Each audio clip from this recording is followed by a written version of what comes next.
भूपेश बघेल ने कहा कि अगर बजरंगियों ने कार्रवाई की तो यहां कार्रवाई होगी। बजरंगियों के वर्धन को लेकर यह बड़ा बयान दिया है। बजरंग दल पर होगा एक्शन। बजरंगियों को लेकर यह बड़ा बयान देखिए भूपेश बघेल ने दिया है। छत्तीसगढ़ के मुख्यमंत्री भूपेश बघेल, बजरंगियों ने गलत किया तो कार्रवाई होगी। बिल्कुल। और इस वक्त नीरज दोनेरिया हमारे साथ में राष्ट्रीय संयोजक हैं, बजरंग दल के, जुड़ चुके हैं। नीरज, जिस तरीके से बयान लगातार कांग्रेस पार्टी दे रही है कि बजरंग दल अगर कोई ऐसी हरकत करता है तो उस पर कार्रवाई की जाएगी, गलत करने पर बजरंगियों पर कार्रवाई की जाएगी, तो बजरंग दल को हमेशा कटघरे में क्यों खड़ा किया जाता है? ये क्यों कहा जा रहा है कि बजरंग दल कुछ गलत करेगा? इस तरीके की टिप्पणियां बार बार कांग्रेस दे रही है।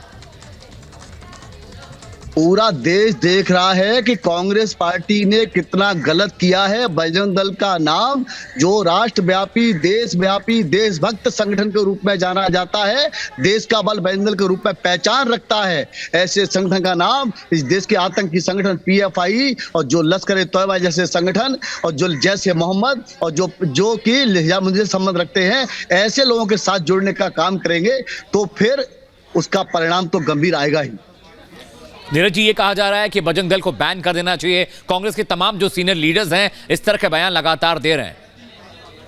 कांग्रेस पार्टी देश में विभाजन की राजनीति करती है। जिन्होंने देश का विभाजन धर्म के आधार पर करा दिया हो, और वह कर्नाटक में चुनाव के समय केवल मुस्लिम प्रस्त वोट प्राप्त करने के लिए बजरंग दल का नाम केवल जोड़ करके इसलिए समय कह रही है, देश में भ्रम फैलाने का काम कांग्रेस पार्टी कर रही है। अभी छत्तीसगढ़ के जो मुख्यमंत्री महोदय का बयान आ रहा है, तो आप बताइए कि आखिर छत्तीसगढ़ में इस्लामिक जिहादियों के द्वारा इतने बड़े पैमाने लब जिहाद किया जा रहा है, वो उसको क्यों नहीं रोक रहे हैं? इतने बड़े पैमाने पर गौ हत्याएं हो रही है, वो उसको क्यों नहीं रोक रहे हैं? इतने बड़े पैमाने पर लैंड जिहाद हो रहा है, वो उसको क्यों नहीं रोक रहे हैं? यह सब नाकामी छिपी हुई है। इसके लिए बजरंग दल को अपना काम और कार्रवाई करनी पड़ती है, अपना कार्य करना पड़ता है। और हिंदू जीवन मूल्य के लिए बजरंग दल लड़ता है, राष्ट्र रक्षा जीवन बजरंग दल लड़ता है।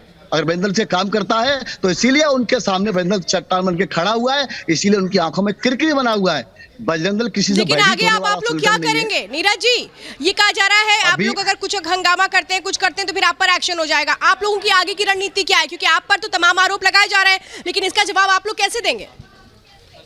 बजरंग दल ने अभी तय किया है कर्नाटक में 4 तारीख को बजरंग दल संपूर्ण कर्नाटक में सामूहिक हनुमान चालीसा के पाठ करेगा।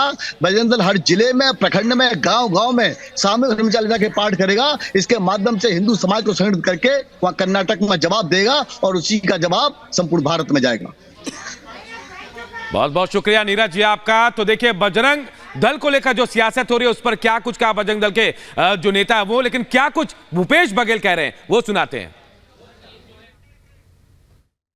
बजरंग दल को बैन लगाने के बाद क्यों गुंडागर्दी कर रहे हो? यहां भी क्या कर रहे हैं? छत्तीसगढ़ में कम गुंडागर्दी कर रहे हैं, हम सब देख रहे हैं। बजरंग दल के सदस्य होने के नाते आपको यह अधिकार नहीं मिल जाता कि आप कानून में हाथ मिले। यदि कोई अपराध हुआ है तो अपराधी को सजा देने की प्रक्रिया है, संविधान में व्यवस्था है, पुलिस है, न्याय व्यवस्था है, सीधा एक्शन में। तो बजरंग दल के सदस्य होने के नाते आप कानून सीधा हाथ में ले लेंगे। तो इस बात को यदि रोक लगाने की बात यदि कांग्रेस कर रही है, छत्तीसगढ़ में तो अलग देखो वहां क्या हो रहा है, उसके कारण से यहाँ ऐसा होगा।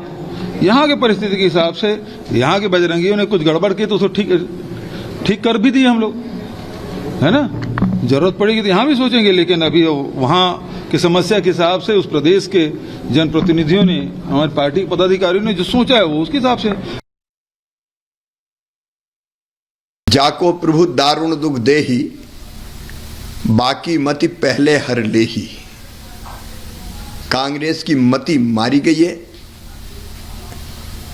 बजरंग दल पर प्रतिबंध लगाने की बात करते हैं। वो बजरंग दल जो प्रखर राष्ट्रवादी संगठन है, वो बजरंग दल जो आतंकवाद का विरोध करता है, ये वही कांग्रेस जो मौका मिलते ही हिंदुत्व का विरोध करती है। आज उसका चेहरा पूरी तरह से बेनकाब हो गया है।